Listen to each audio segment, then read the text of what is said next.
ये कहानी त्रेता युग की है। उस समय श्रवण कुमार नाम का एक बालक था। उसके माता पिता अंधे थे और उन्होंने श्रवण को कई मुसीबतों का सामना करते हुए पाला था। श्रवण कुमार बचपन से ही अपने माता पिता का बहुत आदर करता था। जैसे जैसे श्रवण बड़ा होता गया, उसने घर की जिम्मेदारी अपने कंधों पर ले ली।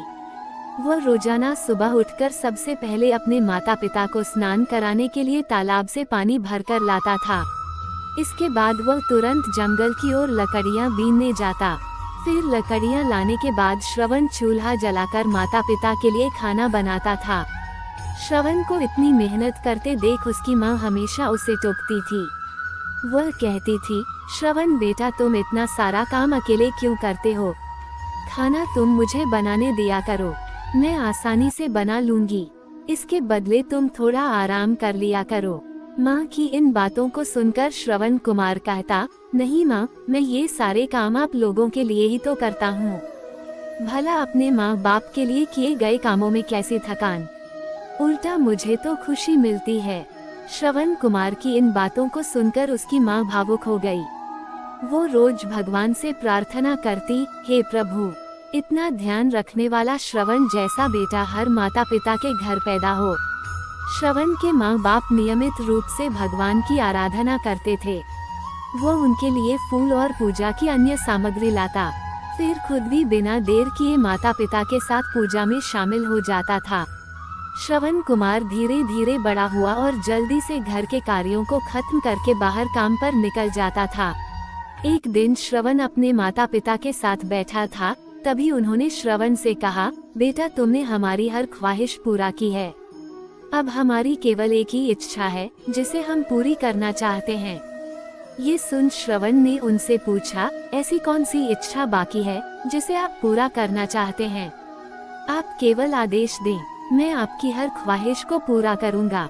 इस पर श्रवण के पिता ने कहा, बेटा, अब हम बूढ़े हो चुके हैं और हम चाहते हैं कि मरने से पहले तीर्थ यात्रा के लिए जाएं।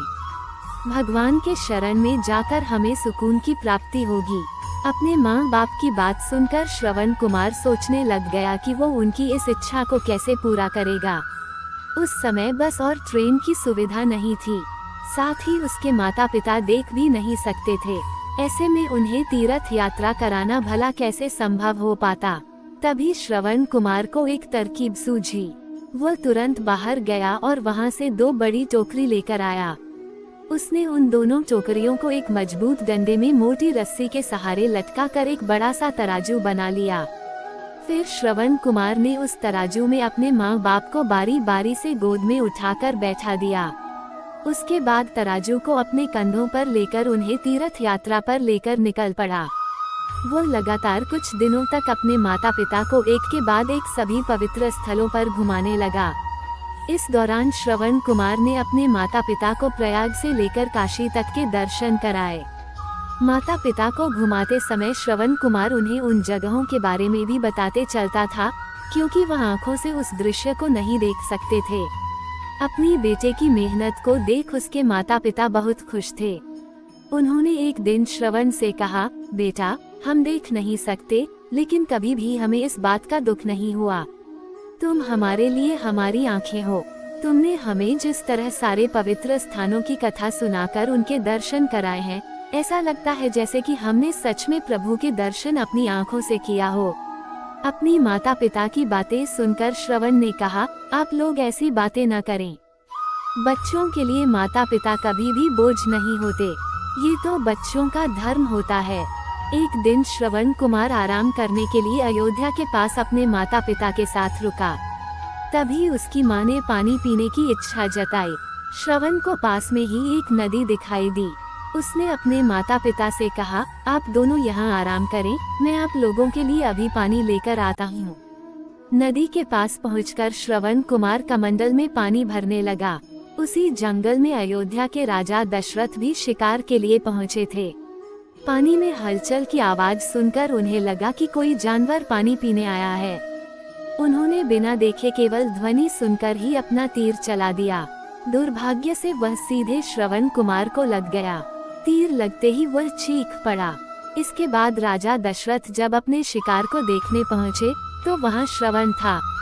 वो तुरंत श्रवण कुमार के नजदीक पहुँचे और कहा, मुझसे बहुत बड़ी भूल हो गई, मुझे माफ कर दीजिए। मुझे बिल्कुल नहीं पता था कि यहाँ कोई मानव होगा।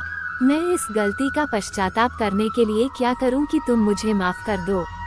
तभी कराहते हुए श्रवण कुमार ने कहा, यहाँ से थोड़ी ही दूर जंगल में मेरे माता पिता बैठे हैं, उन्हें काफी प्यास लगी है, आप उन तक ये पानी पहुँचा दीजिए और मेरे बारे में उन्हें कुछ भी न बताएं।